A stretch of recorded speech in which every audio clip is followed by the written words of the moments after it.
오늘은 요한복음 13장 1절에서 15절 말씀으로 끝까지 사랑하시는 예수님의 사랑에 대해서 함께 생각해 보도록 하겠습니다.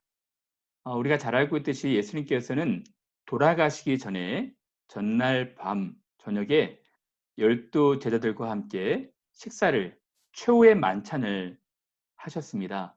오늘 본문에 보면 유월절 전에 예수께서 자기가 세상을 떠나 아버지께로 돌아가실 때가 이른 줄 아시고 세상에 있는 자기 사람들을 사랑하시되 끝까지 사랑하셨다라고 기록되어 있습니다. 세상에 있는 자기 사람들이라고 말하는 것은 1차적으로는 예수님의 제자들을 말하고 계신 것이었죠. 예수께서 이제 그 다음날 돌아가시는 것입니다. 다음날 돌아가실 것을 아시고 마지막 식사를 하심으로 성찬을 베푸신 것이죠. 예수께서는 이 성찬 만찬을 먹기를 원하였다고 다른 성경에서 말씀하고 계시거든요.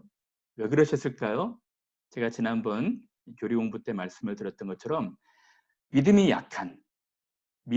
연약한 제자들의 믿음을 강화시켜주기 위함이었습니다. 오늘은 예수님의 사랑을 5가지로 살펴볼 텐데요. 그 첫 번째 사랑은 우리의 연약한 믿음을 강화시켜 주시고 격려하시고 지지해 주신다는 것입니다. 잘 아시듯이 이 12 제자 모두 3년 동안 자기를 보호하고 가르치셨던 선생님을 배반하고 배신하고 베드로는 부인까지 하고 다 도망갔습니다. 어떤 염치로 무슨 면목으로 부활하신 예수님을 다시 뵐 수 있었을까요? 근데 예수께서는 부활하시자마자 부활하신 후에 제자들을 식사 자리로 다시 초대하신 것입니다. 해변에서 고기를 잡는 자기를 도망가고 자기를 부인하고 자기를 배신했던 제자들을 다시 식사 준비를 하셔서 식사 자리로 초대하신 것입니다. 그리고 말씀하십니다. 너희가 나를 사랑하면 됐다. 여러분, 그러므로 성찬의 의미는 우리의 믿음을 강화시켜주기 위한 것입니다. 우리도 예수님 사랑한다 하지만 일주일 동안 계속해서 이 세상적인 삶을 살아가잖아요. 그리고 다시 예배당에 오면 예수께서 우리를 여전히 사랑하신다고 말씀하시는 것이죠. 근데 그것을 우리가 잘 못 믿어요. 믿지 못하기 때문에 이 만찬, 이 성찬이라는 은혜의 방편을 준비하셔서 우리의 믿음을 강화시키기 위해서 내가 너희를 정말 사랑하거든. 이 떡을 먹고 이 잔을 마시면 너희가 내 안에, 내가 너희 안에 있는 것이다라고 말씀하시는 것입니다. 그래서 이 성찬의 의미를 잘 알고 있지 못한 사람들은 참여해서는 안 됩니다. 예수 그리스도를 주로 고백하는 사람들이, 주와 연합된 사람들이 이 성찬을 식사를 통해서 계속해서 우리 은혜가 강화가 되는 거예요. 지난주에 우리 성찬에 대해서 공부를 했는데 우리 한 집사님이 이 성찬에 대해서 깨달음이 많으셨던 것 같아요. 그래서 이렇게 성찬만 되면 즐거울 것 같다고 말씀하셨습니다. 친구들 만나서 식사하면 즐겁듯이 이제 성찬은 예수님과의 연합의 식사도 마찬가지겠지만 우리 성도들과 함께 또 연합해서 하는 식사 자리 아니겠습니까? 그러므로 성찬은 참 너무너무 은혜로운 예식인 것이죠. 우리를 사랑하신다고 말씀하신 것이고 연약한 지체들과 함께 한 가족의 일원이 되어서 식사 자리로 나아가게 되는 것입니다. 예수님의 처음 사랑은 우리의 믿음을 강화시키기 위한 것이었습니다. 근데 유월절 전에 요 성찬 사건만 있었던 것이 아니고요. 오늘 다룰 본문 예수님께서 제자들의 발을 씻기신 사건도 있었던 것입니다. 두 번째 단락에 보시면 저녁 먹는 중에 저녁 식사하시는 그 자리에서 예수께서 잡수시던 자리에서 일어나서 겉옷을 벗고 수건을 가져다가 허리에 두르시고 대야에 물을 떠서 제자들의 발을 씻기신 것이거든요. 베드로는 깜짝 놀랐죠. 어떻게 선생님이 종처럼 제자들처럼 제자들의 발을 씻기십니까? 라고 깜짝 놀랐습니다. 이 분위기가 좀 이상합니다. 원래 유대인들은요, 식사하기 전에 손과 발을 씻는 결례 의식을 해야 됩니다. 근데 오늘 본문에 보면 저녁 먹는 중에 저녁 잡수시던 자리에서 예수께서 겉옷을 벗고 수건을 가져다가 허리에 두르시고 대야에 물을 떠서 가져오셔서 하나씩 하나씩 발을 씻기신 것이거든요. 저녁 잡수시던 중에 왜 그러셨을까요? 이 전체의 문맥의 이 배경들을 이해를 하시면 될 것 같은데요. 요 최후의 만찬, 예수께서 돌아가시기 전에 바로 전날 마지막 식사 자리에서 제자들이 다퉜던 것입니다. 누가복음 22장에 보면 또 그들 사이에 다툼이 난지라라고 기록되어 있어요. 제자들이 다퉜다는 기사가 총 복음서에 3번 나오거든요. 근데 그 중에 한 번이 최후의 만찬 자리였습니다. 마지막 식사하는 그 의미심장한 자리에서 제자들이 다툰 거예요. 다투는 이유가 무엇이었을까요? 누가 크냐 논쟁한 것입니다. 네가 크냐, 내가 크냐, 내가 더 높다, 내가 더 순위가 더 앞선다. 서로 자기가 더 높다라고, 자기가 더 크다라고 해서 논쟁하고 싸우게 된 것입니다. 그래서 제 생각에는 아마도 이때 당번이 누구였는지 모르겠지만 서로 손이나 발을 씻을 물을 갖고 오지 않고 또 씻지 않고 그냥 식사했던 것 같아요. 그래서 예수께서 정령 먹는 중에 저녁 잡수시던 이 최후의 만찬 그 자리에서 갑자기 일어나셔 가지고 겉옷을 벗고 수건을 가져다가 허리에 두르시고 선생님이 제자들의 발을 대야를 가지고 와서 씻기신 것입니다. 여러분 이런 분위기입니다. 이런 분위기에서 예수께서 우리에게 가르쳐 주고 싶어 했던 사랑이 있었어요. 그 사랑은 자기를 낮추는, 자기를 겸허히 여기는, 자기를 비우는 그 사랑인 것입니다. 자신을 낮추고 다른 사람들을 높이는. 쟤들은 자기를 높이고 다른 사람을 낮췄거든요. 예수께서 그렇게 하지 말라는 것입니다. 그래서 예수께서 마치 종처럼, 주인이신 그분이 종처럼, 제자처럼 한 사람 한 사람의 발을 씻기신 것입니다. 그리고 말씀하시는 것이죠. 내가 너희 발을 씻긴 것처럼 너희도 서로 씻기는 사람이 되라. 여러분, 예수님의 사랑은 자기를 낮추시는 사랑이었습니다. 그는 섬김을 받으려 온 것이 아니라 섬김을 받기에 충분하신 분이셨는데, 섬김을 받으셔야 되는 분이셨는데 섬김 받으러, 대접받으러 오신 것이 아니라 도리어 섬기려 하고 많은 사람을 위해서 자기 목숨을 대속물로 주기 위해서 오신 것입니다. 또 우리들에게 말씀하십니다. 너희 중에 누구든지 섬김 받으려 하는 자가 되지 말아라. 섬김 받기보다 오히려 남을 대접하고 섬기는 자가 되라 라고 말씀하시는 것이죠. 예수께서 그 본을 보이신 것입니다. 예수님의 생애는 섬기는 삶이었던 것이죠. 우리같이 부족한 사람들 예수께서 섬겨주신 것입니다. 세 번째 사랑은 무엇일까요? 오늘 세 번째 단락에 보면 베드로가 이르되 내 발을 절대로 씻지 못하시리이다. 예수께서 대답하시되 내가 너를 씻어주지 아니하면 내가 나와 상관이 없다. 여러분 예수님께서 그 발을 씻겨주신 제자들의 일면은 어떻습니까? 이 제자들은 하나같이 다 예수님을 배반한 사람들이었어요. 동고동락했던 제자들이었지만 가장 어려운 위기 때, 이 목숨이 달려있는 그 풍전등화 같은 그 가장 외롭고 힘들 때 다 도망갔습니다. 다 배신을 했어요. 나 모른다고 하고 다 뒤돌아선 사람들이었습니다. 근데 예수님의 사랑은 무엇일까요? 버너러블한 사랑이었습니다.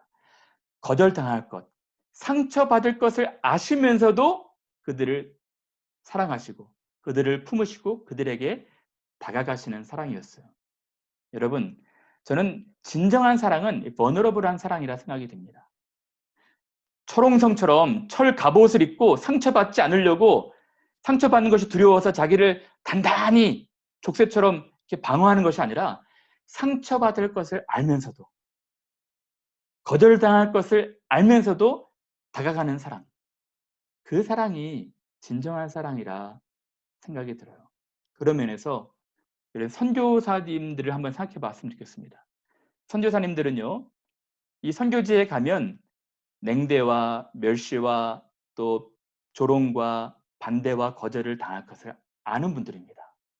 가자마자 환영 인파가 있겠습니까? 너무 어려운 삶들이 아니겠습니까? 그 거절당할 것, 상처를 받을 것을 알면서도 다가가는 사랑. 그 사랑이 예수님이 보여주신 사랑인 것이죠. 오늘 우리들에게 적용해 볼까요? 우리들도 이러한 마음으로 다른 사람들을 사랑하고 이러한 마음으로 다른 사람들에게 복음을 전해야 되는 것입니다. 여러분, 복음을 전하면 모든 분들이 마음을 다 열고 예수님 믿습니까? 그렇지 않습니다. 거절하고 때때로는 무시하고 때때로는 핀잔도 주고 때때로는 상처도 받을 것입니다. 그러나 예수님이 보여주신 사랑은 이 세상에 오셔서 자기 땅에 오매 자기 백성이 자기를 영접하지 않으실 것을 알면서도 이 땅에 오셔서 그들을 위해 목숨을 버리신 것입니다. 예수께서 그 사랑을 우리에게 하라고 말씀하시는 것이죠. 사랑은, 예수님의 사랑은 거절당할 것, 상처를 받을 것을 알면서도 다가서시는 사랑이었습니다. 네 번째로 예수님의 사랑을 한번 더 생각해 볼까요? 예수님의 사랑은 가룟 유다마저 사랑한 것이었습니다. 세상에 있는 자기 사람들을 사랑하시되 해서 이 자기 사람들 중에서는 가룟 유다도 포함이 되어 있었던 것이죠. 가룟 유다의 발도 씻기신 것입니다. 근데 저는 여러분 여기서 너무너무 놀라운 사랑을 발견했어요. 너희 중에 한 사람이 나를 팔 것이다 라고 말씀했거든요. 그리고 유다가 이제 밖으로 나가게 됩니다. 근데 너희 중에 한 사람이 나를 팔 것이다 했는데 사람들이 아무도 유다를 오해하질 않아요. 누굽니까? 누가 예수님을 팝니까? 혹시 저 아닙니까? 누구를 말씀하시는 거예요? 아무도 몰랐어요. 저는 이 말씀 묵상하면서 진짜 깜짝 놀랐어요. 어떤 것이냐면 예수님께서 3년 내내 자기와 함께하는 제자들에게 유다에 대해서 나쁜 말 하지 않으신 것입니다. 여러분, 예수님은 유다를 잘 아셨어요. 유다가 돈깨 맡은 재정 담당하는 사람으로 또 돈도 많이 세고 자기가 착복하는 것도 아셨거든요. 그러나 예수님은 유다에 대해서 나쁜 말을 하지 않으셔서 다른 제자들이 이 의미심장한 이날에 너희 중에 한 사람이 나를 팔 것이다 할 때 아무도 유다를 지목하지 않았다는 것입니다. 만약에 혹시 예수님께서 유다를 좀 차별하거나 유다에 대해서 나쁜 이야기를 했다면 이렇게 유다 걔 왜 그러냐? 걔 진짜 문제다 라고 했다면 다른 제자들이 다 눈치를 챘을 거예요. 너희 중에 한 사람이 나를 팔 것이다 했으면 다 유다를 지목했을 것입니다. 그러나 예수님은 끝까지 유다를 보호하고 계셨던 것이죠. 저는 한 공동체 리더로 요 내용이 무슨 내용인지 잘 알아요. 여러분들이 있는 일터에 여러분들이 있는 어떤 그 공동체에서 모든 사람들이 다 마음에 들지는 않잖아요. 마음에 안 드는 사람에 대해서 조금 나쁜 이야기를 할 수도 하고 싶기도 하고 또 이렇게 눈치를 줄 수도 있지 않습니까? 그러면 많은 사람들이 그 사람에 대한 미움이 생기게 되는 것입니다. 예수님은 그렇게 하지 않으셨다는 거예요. 여러분, 진정한 사랑은 허물을 덮어주고 차별하지 않는 사랑입니다. 오늘 우리 시대는 얼마나 차별이 심합니까? 얼마나 사람들과 서로 이 대립각을 세우고 자기 그룹화시켜서 편당을 짓고 또 당을 짓습니까? 예수님 그렇게 하지 않으셨다는 것입니다. 3년 동안 함께 있는 유다에 대해서 늘 기다려주시고 또 기다려주시고 그에 대해서 나쁜 말하지 않으셨다는 것입니다. 여러분, 우리도 그러한 차별하지 않는 사랑을 하라는 것이죠. 마지막으로 하나만 더 살펴보고 마칠까요? 예수님의 사랑. 맨 마지막 단락에는 그들의 발을 씻으신 후에 옷을 입으시고 다시 앉아 그들에게 이르시되 내가 너희에게 행한 것을 너희가 아느냐? 너희가 나를 선생이라 또는 주라 하니 너희 말이 옳도다. 내가 그러하다. 내가 주와 또는 선생이 되어 너희 발을 씻었으니 너희도 서로 발을 씻어주는 것이 옳으니라. 내가 너희에게 행한 것 같이 너희도 행하게 하려 하여 본을 보였노라. 다섯 번째의 사랑은 서로의 발을 씻어주는, 허물을 덮어주는 사랑이었습니다. 여러분, 이 12명의 제자들 함께 지내는데 미운 부분이 분명히 있지 않았겠습니까? 요한은 너무 예수님 사랑을 받는 것 같아서 너무 잘난 체하는 것 같고 또 도마는 너무 의심도 많은 것 같고 베드로같이 좌충우돌하고 이렇게 예수님 부인까지 한 사람이 어떻게 예루살렘 교회 담임 목회자가 돼요? 그래서 여러 얘기를 하고 싶었을 것입니다. 근데 이들은 이제 예수님께서 부활 승천하신 뒤에 서로를 덮어주는, 서로를 용서해주는, 서로의 발을 씻겨주는 그런 사랑을 감당하고 있는 것이죠. 예수님은 형제의 허물을 덮어주고 씻기는 사랑, 그가 친히 모범이 되셔서 우리도 그렇게 하라는 것입니다. 다른 사람의 연약함을 인정하고 들춰내는 것이 아니라 덮어주는 사랑. 여러분, 우리 공동체에 그런 사랑들이 참 많아서 감사해요. 근데 우리 공동체에 뭐 모든 것이 다 만족스럽겠습니까? 모든 분들이 다 뭐 우리 마음에 들겠습니까? 그렇지 않잖아요. 그렇지 않다 할지라도 형제의 연약한 부분, 좀 지저분한 부분, 또 그런 약한 부분들을 우리가 씻겨주는, 덮어주는 사랑들을 하라는 것이죠. 적용해보고 마칠까요? 여러분, 이 사랑을 받은 베드로는 어떻게 변화됐을까요? 이 5가지 사랑이 베드로에게 보입니다. 첫 번째는 격려하는 사랑입니다. 여러분, 예수께서 이 베드로가 부인할 것을 아시고 이렇게 말씀하십니다. 사단이 밀가부로 타려고 너희를 청구하였으나 나는 내 믿음이 떨어지지 않기를 위하여 기도하였나니 너는 돌이킨 후에 내 형제를 굳게 하라. 베드로는 너무너무 연약한 사람이었는데 예수께서 그 연약함을 품어주시니까 그가 돌이킨 후에 형제들, 교회를, 공동체를 더 견고하게 하는, 특히 상처받은 사람들을 굳게 하는, 그들의 믿음을 굳게 하는 인커리지 역할을 했던 것입니다. 베드로에겐 그런 사랑이 있었던 것입니다. 두 번째는 자기를 낮추는 사랑이 있었어요. 베드로는 수제자로서 자기가 늘 1등이 되고 싶어 했습니다. 그리고 자기의 경쟁자였던 요한과는 늘 텐션이 있었어요. 복음서에 보면 요한과 베드로가 둘만이 같이 다녔다는 기록이 없습니다. 근데 예수께서 부활 승천하시고 나서 둘은 단짝이 돼요. 그래서 사도행전 3장에 보면 제9시 기도 시간에 성전에 올라가는데 베드로와 요한이 같이 올라가는 것입니다. 이 두 사람이 같이 있었던 기사가 없었거든요. 복음서에서는. 근데 자기를 크다 말하지 아니하고 낮추는 것이죠. 그래서 베드로에게는 그런 사랑이 엿보입니다. 요한은 단짝 친구로 주님의 나라에 들어갈 때까지 함께 동역자가 된 것이죠.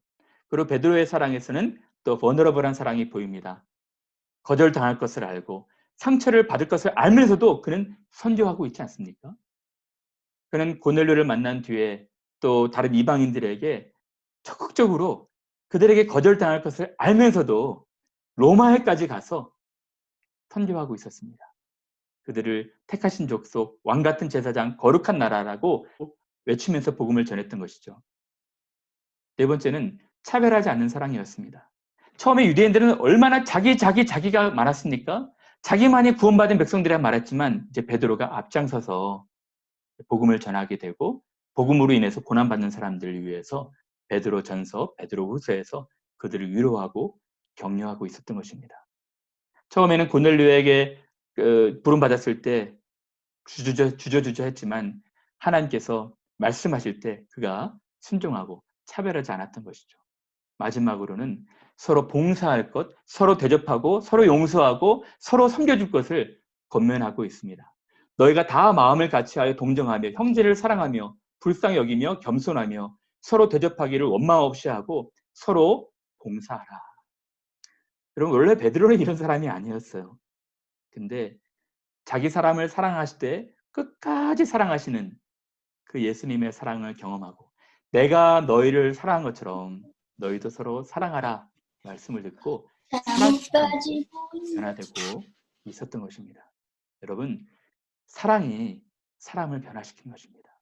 여러분들이 그 예수님의 사랑을 알았으면 좋겠어요. 우리를 격려하고 책망하고 야단치시는 것이 아니라 우리를 또 용서해 주시고 또 격려하시고 자기를 낮추시고 상처받을 것을 아시면서까지 우리에게 다가서셨고 우리를 차별하지 않으셨고 우리의 지저분한 부분들을 계속 씻기시는 그 사랑을 아시고 또 우리도 그 사랑을 행하는 삶들이 되기를 바랍니다. 사랑이 있는 곳에 주님이 계신 것입니다. 저는 우리 교회가, 우리 공동체가 이러한 사랑을 닮아가는 이러한 사랑을 실천하고 행하는 그런 귀한 공동체가 되기를 바랍니다. 기도하겠습니다.